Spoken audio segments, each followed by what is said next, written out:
안녕하십니까. 벽운사주지 지산입니다. 오늘의 지혜보따리 아차 몰랐네 그것을 해. 6번째 이야기는 누가 누구를 욕하고 비판할 자격이 있는지 몰라도 참으로 갈대 같은 현대인의 마음인 처지에 따라서 달라지는 용심에 대해 함께 돌아보려고 합니다. 이야기에 앞서 구독, 좋아요 버튼 누르시는 거 잊지 마시길 바랍니다. 서산대사 말씀 중에 벽격풍동, 심격마침이라는 말이 있습니다. 벽에 틈이 생기면 바람이 들어오고 마음에 틈이 생기면 마가 들어온다고 합니다. 이는 마음가짐을 경계하시는 말씀입니다.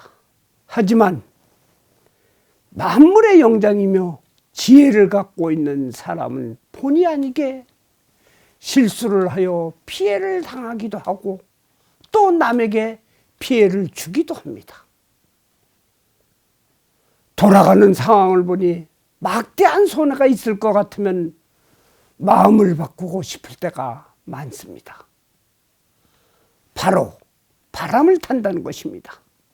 그러나 우리 인간의 가치적인 삶의 척도는 약속과 일관된 마음씀에서 존경과 믿음이 생기는 것입니다.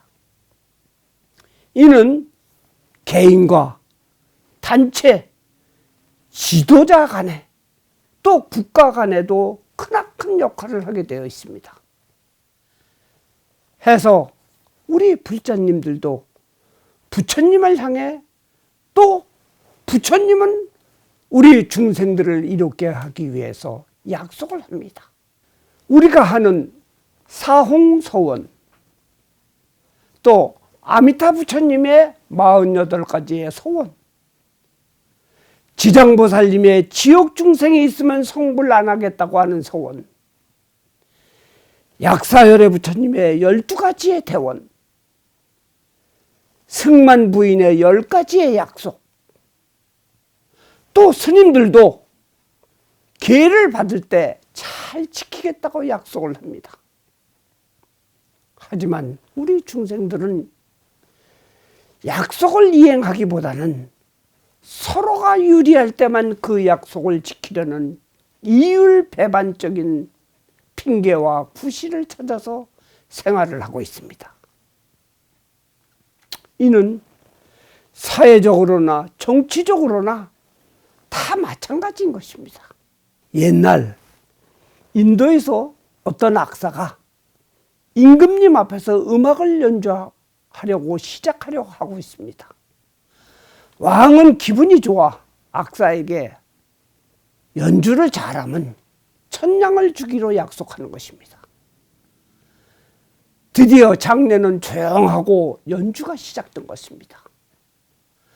열정적인 연주를 마치자 관객들은 박수를 치고 훌륭한 연주라고 칭송이 곳곳에서 들려오는 것입니다. 악사는 기분이 좋아서 임금님 앞으로 갑니다.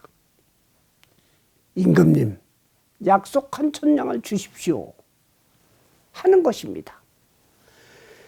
그러자 임금은 이렇게 대답하는 것입니다. 악사요, 내가 참으로 좋은 음악을 들려주었다. 하지만 그것은 나의 귀만 즐겁게 했다. 나도 너에게 돈을 주겠다고 한 것은 바로 내 귀를 즐겁게 해주기 위함이다. 그러니 서로 귀만 즐겁게 한 것이므로 돈을 줄 수가 없구나. 악사는 하도 기가 막히고 억울함과 분통이 터졌지만 곰곰이 생각해보니 조금도 틀린 말이 아닌 것입니다. 이 이야기는 백유경의 이야기인 것입니다. 요즘 말로는 립서비스한 것입니다. 그러나 이 이야기는 임금이 약속을 어긴 질책과 경종이기도 하지만 어쩌면 예나 지금이나 별 달라진 것이 없는 세상사와 같습니다. 인간은 스스로 처지에 따라 달라지는 마음에 대해서 구실과 합리성으로 포장하려는 이중성을 이미 오래전 경전에서도 비유한 것입니다. 우리도 자신을 돌아봐야 하는 것입니다. 어떤 구실로 신뢰를 잃어가는지를 말입니다. 그럼에도 불구하고 우리는 내 잘못을 인정하기에 앞서 남의 탓을 돌리기에 익숙해져 있습니다. 그래서 잘된 것은 내 탓, 못된 것은 조상 탓이라는 말이 있습니다.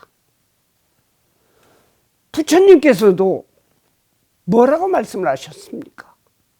수행자는 마땅히 남의 허물을 자기 허물 보듯이 하고 일체 중생을 대신하여 헐뜯음과 욕됨을 받아서 나쁜 것은 자신에게 돌리고 좋은 일은 남에게 돌려야 한다고 했습니다.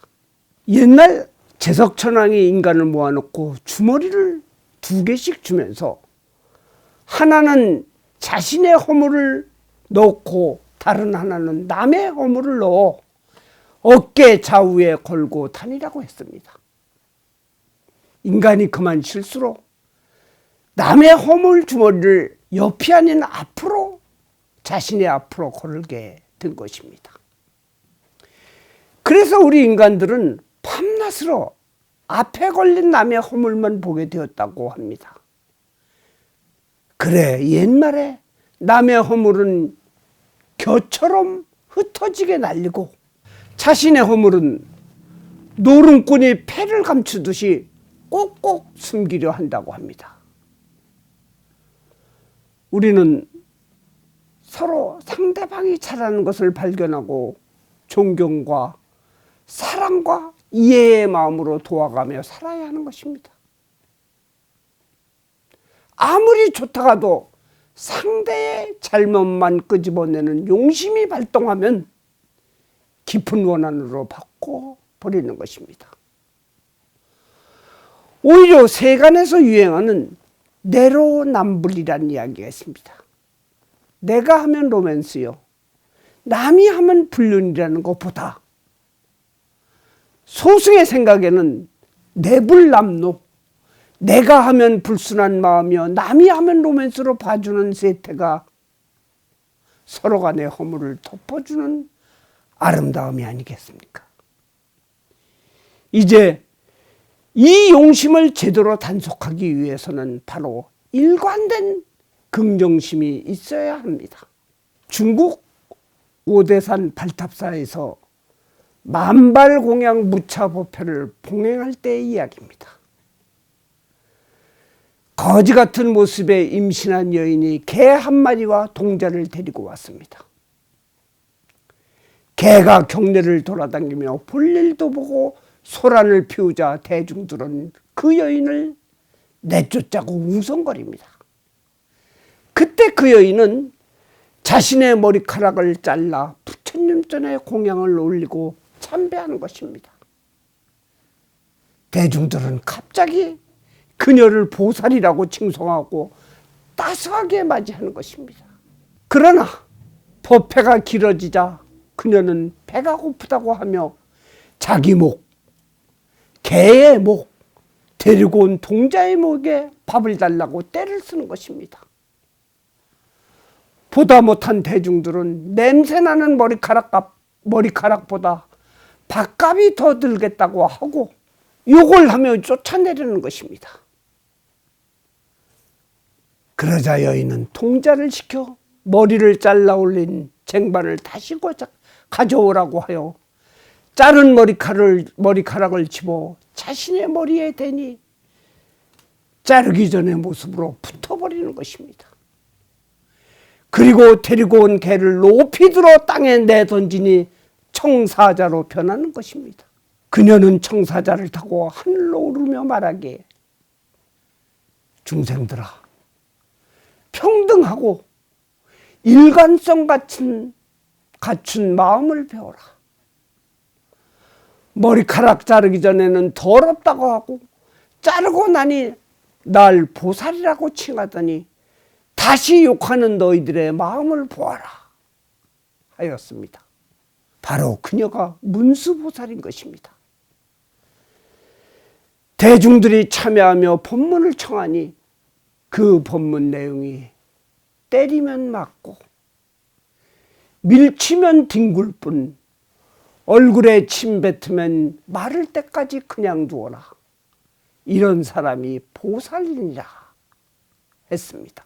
불자 여러분, 오늘의 아차몰란내 제6화는 처지에 따라 변하려는 용심, 나에게 얼마나 작용하는가 돌아볼 수 있는 계기가 되었으면 하는 바람입니다. 감사합니다. 건강 잘 지키시고 간에 안녕하시기를 빌겠습니다.